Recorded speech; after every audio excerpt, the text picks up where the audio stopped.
The weight. 11. Look at you, cutie, you're all skin and bones. Maya's mom beams at me and scoops homemade mac and cheese onto my plate. I'm wearing her daughter's t-shirt and a pair of cotton shorts. Both are too big for me. I smile back, encouraged. My arms, always too long for my body, move like a mantis's as I reach for a piece of bread. 12. The doctor ushers us into his office so he can deliver the news. I sit on my dad's lap and wonder if I'm too big for that now. The doctor fixes his eyes on me. You have a bad curve in your spine, and we don't think it's going to stop moving by itself. We need to straighten it with some metal so that your body will be healthy when you grow up. He looks me up and down, but that's what doctors are supposed to do.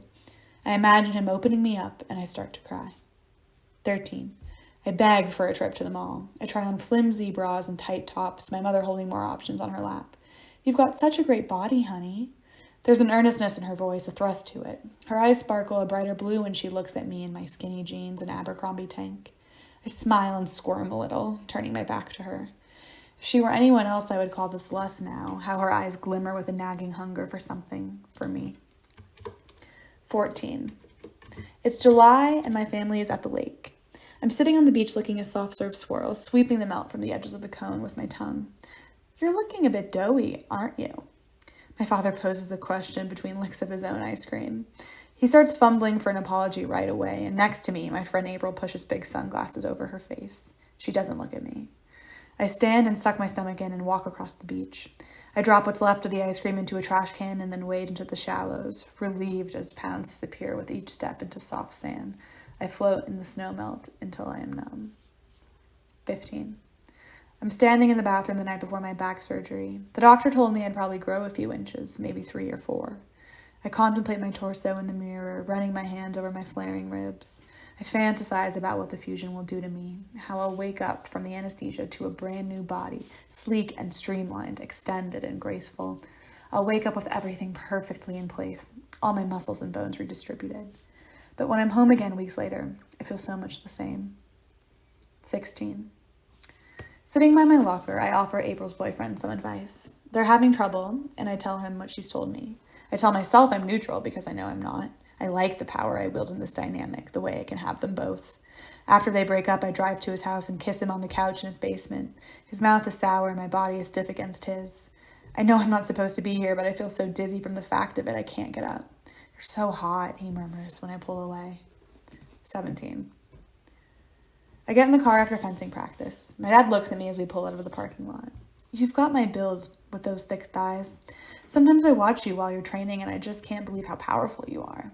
He sounds almost wistful. I look down at my quads, mostly bare in bike shorts and pressed wide against the leather of the Acura's front seat. I'm quiet as I measure each one with my hands. I lift one, testing. It feels so heavy. 18. I park my car down the street. Another beautiful girl's ex-boyfriend. His parents are gone and the house is dark. I want something tonight, but I'm not sure it's him. We lay on his bed and take off our clothes, but he doesn't get hard. He hasn't been able to, he tells me, not since her. But he tells me I'm beautiful too. You're so fucking beautiful, he repeats, but the words sound distant, underwater. I pull my jeans back on, my smallest pair, the ones I can finally fit into again, and I think about the other girl, the one this boy's body misses. What it must be like to swim through the world in her skin, how I crave the lightness of being someone else. 19. Paris with Jamie and Allie after graduation.